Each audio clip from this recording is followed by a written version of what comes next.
angels in the air, touching nations, one life at a time.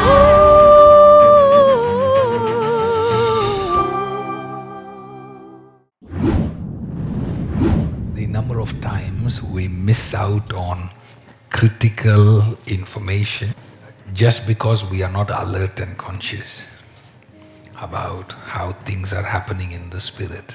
There's a lot of things that we miss because of that.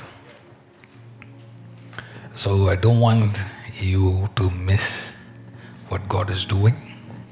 So I'm going to repeat what I'm saying. In the beginning I said, God is giving you a key. And you kept quiet, just like you're keeping quiet now. Because you don't realize the seriousness of it. If God were to come to you and send you an angel and tell you, here's a key I'm giving to you, you would have shouted better. Yes. You would have celebrated better. Or is it because we are not trained to hear God at the level at which you have to hear? Because I'm telling you again, today a key is coming to you.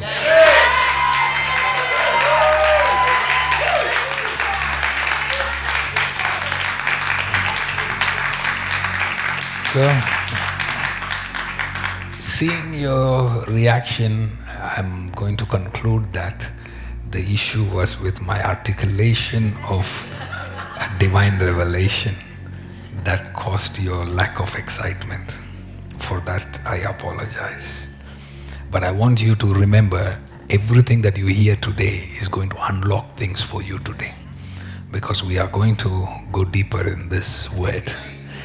Okay, so I don't know how much of it I'll be able to complete today, but we'll allow the Holy Spirit to lead us. But there's something really deeply stirring up in my spirit. It'll sound like a play of words, but it is not. But what God is going to speak to us through this word is about His nearness. So, man of God, if you can read that again.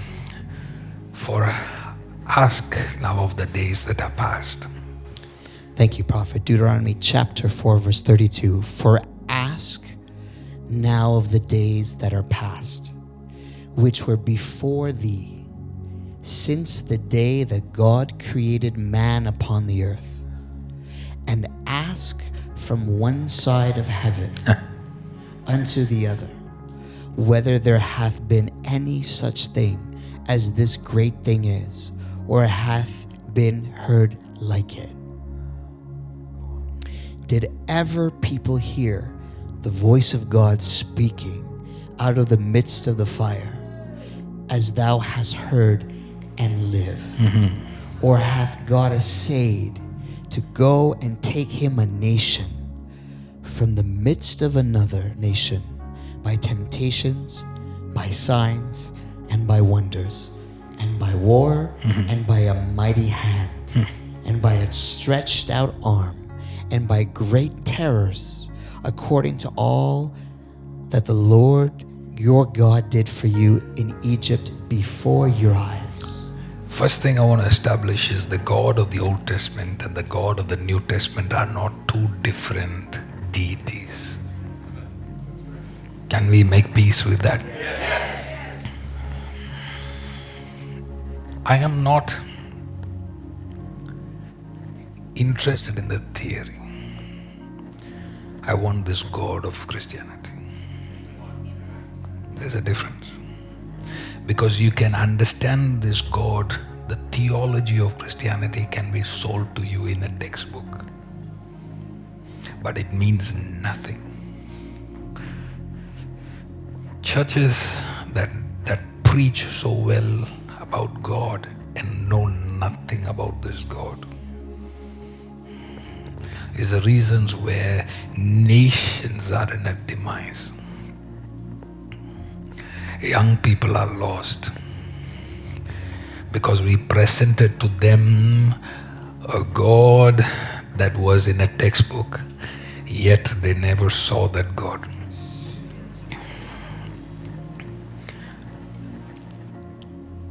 every child of God must deeply groan into growing beyond textbook theology of Christianity. And we have to say, God, we know that you are a very living God.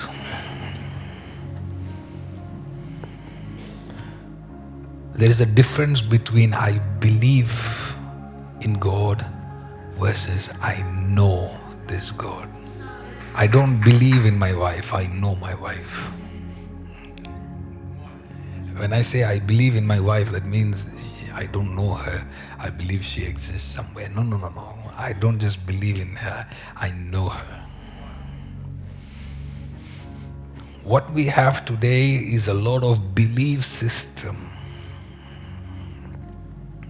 And it will take everything for us to move from that place of just the knowledge of God to the experience of God. It will take everything. And if you're part of this ministry, I will make sure that we keep hammering this part, that I don't want to play church. I am not interested. A remnant that's ear is sharply open to the trumpet call, that refuse to be left behind. A remnant that is not interested in just playing church. They want to be more than an instrument in the hands of God. They want to become a weapon in the end time call. What kind of a God do you serve? It's a very critical question we need to ask. What kind of a God do we serve? Is this the kind of God that expects you to come to church on Sunday to Sunday and that's it? And then we get married, we make babies, we die and we are gone. No. There must be more to this God we serve. What kind of a God do we serve? The man of God is talking to the people of Israel and he's saying, do you know what kind of a God do you serve? Do you know? Have you seen this God from the east to the west? If you search for him, have you seen this kind of God ever that has spoken to us from live fire? Prophet, verse 33, did ever people hear the voice of God speaking out of the midst of the fire? From the midst of what? The fire. This is the question that he's asking. Has any of your idols, has any of these gods, any of these nations, have you ever heard of a testimony of a God that spoke from the midst of the fire? That's our God.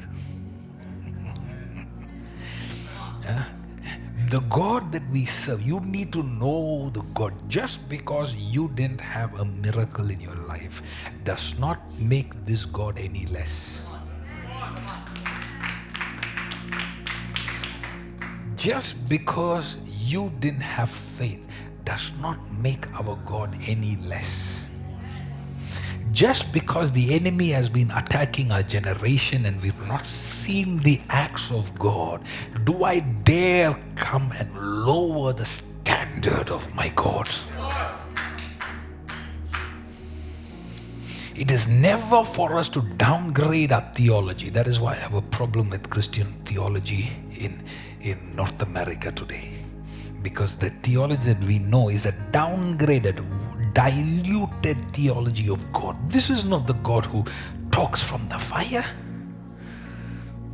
When I hear you talk about the God, it's some other God. It's not this God. Because this God that we talk about is the God that talks from within the fire.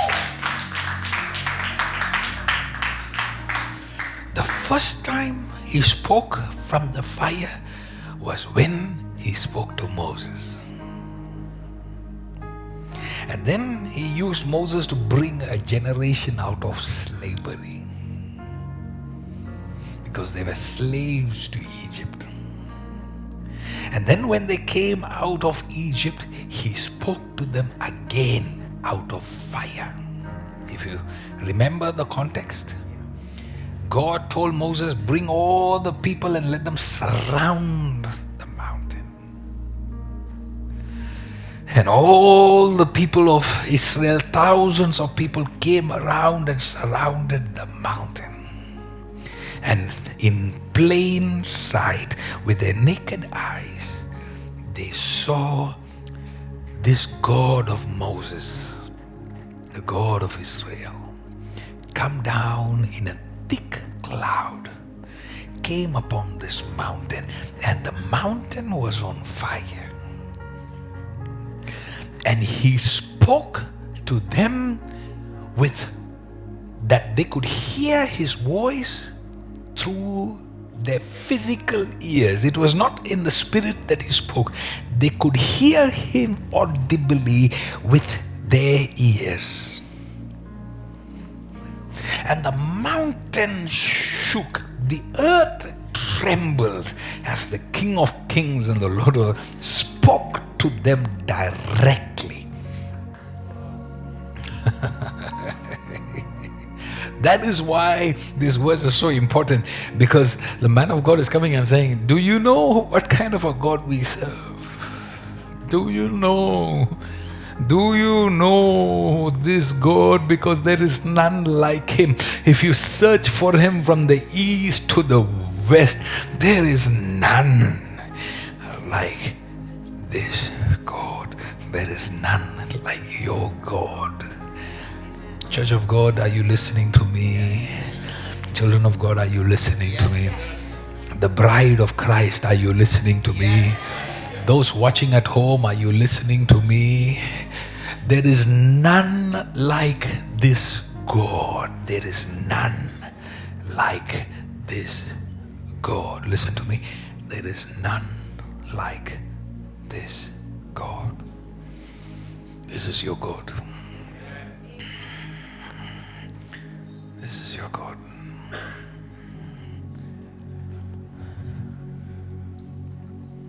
I was watching somebody who went through certain trials in their life, and apparently he was somebody very popular and he was serving the Lord, and after 10 years they said he walked away from faith. And this was like big news on the social media, because they said, how could this guy walk away? How could this guy walk away? After 10 years of serving the Lord, how could this guy walk away?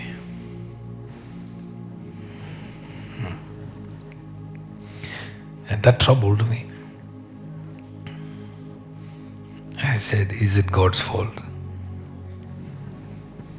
The way they were doing the podcast and interviewing, it was making it look like, look, even this big guy walked away from God. And I honestly, I wanted to get into that podcast somehow. Like, is that God's fault? Is it God's fault that there are weak people that serve him? Is it God's fault that the generation has weakened themselves? Is it God's fault that the clay has dominion over you?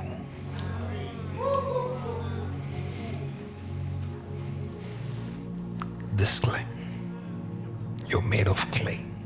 Is it God's fault that you allowed your clay to dictate your faith?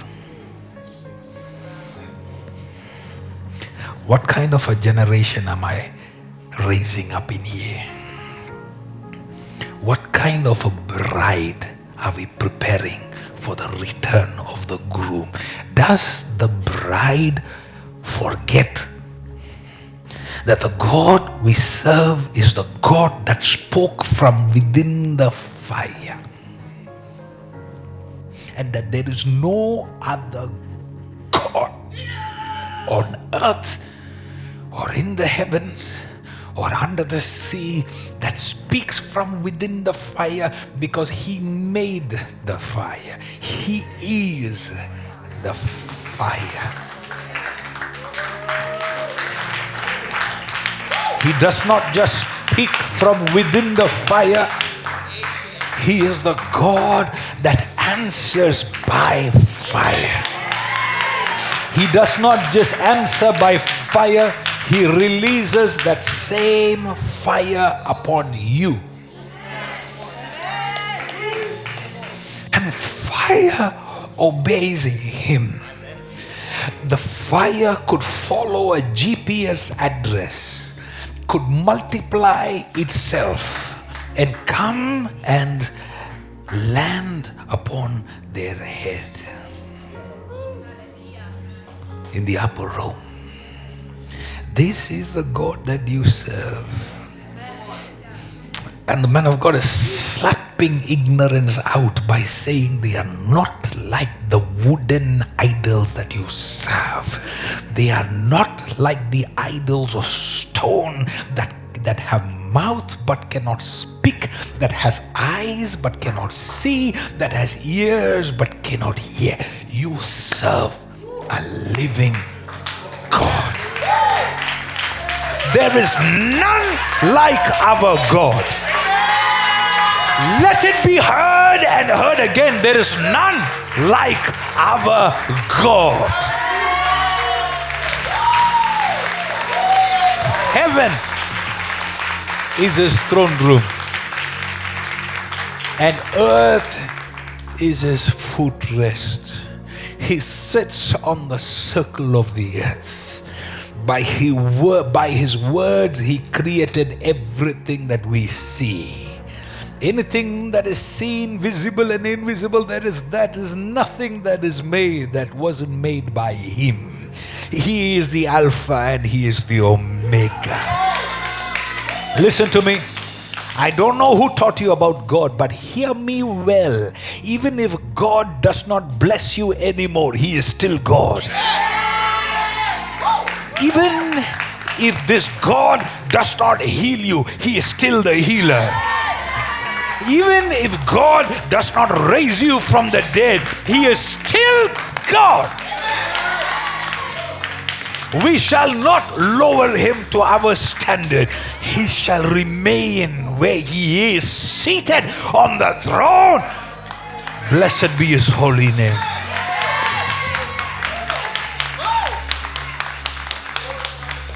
The God that we serve is the one that speaks from the fire. The God who speaks with fire. The God who can release fire. The furnace of heaven. Know your God will. Christians, stop sulking. We need to grow up. Huh? People that are listening to me, I saw some people. I'm prophetically talking to you at home. Strengthen your faith. Because such is the attack that is coming in the end times, that if you are not rooted, you will be easily uprooted. Easily. I have seen people that are blessed leave the church because somebody talked about offerings. They got offended with offerings. I have seen people leave the church because they lost a job. I've seen people leave the church because they said, I don't have anyone to get married to. Only to go out of the church, get married and regret and then come back. Thankfully, the church was warm enough for them to come back. I can appreciate that. Who is this God that we serve? Thank you for watching Revive Nations with Shyju Mathew. Subscribe to the Revive Nations YouTube channel to listen to life-changing prophetic sermons. These full sermons are now available to you at the tip of your finger. Download the Shyju Mathew app on iOS and Android to access the full sermon library. Bonus content, Enjoy the exclusive Mentorship Gold teachings for pastors and leaders. Follow Prophet Shyju on Instagram for more information and stay up to date when we visit a city near you. Unlock a revolutionary way to connect with God through the Pray Now app. Transform your prayer experience by seamlessly recording your prayer requests, thoughts, and moments of gratitude. As a companion on your spiritual journey, chart your daily walk with God in a deeply personal and meaningful way. Join a global community of believers by downloading Pray Now on your iOS and Android devices. Distance is not a barrier to God. ReviveNations.tv is now open to live participation to our services.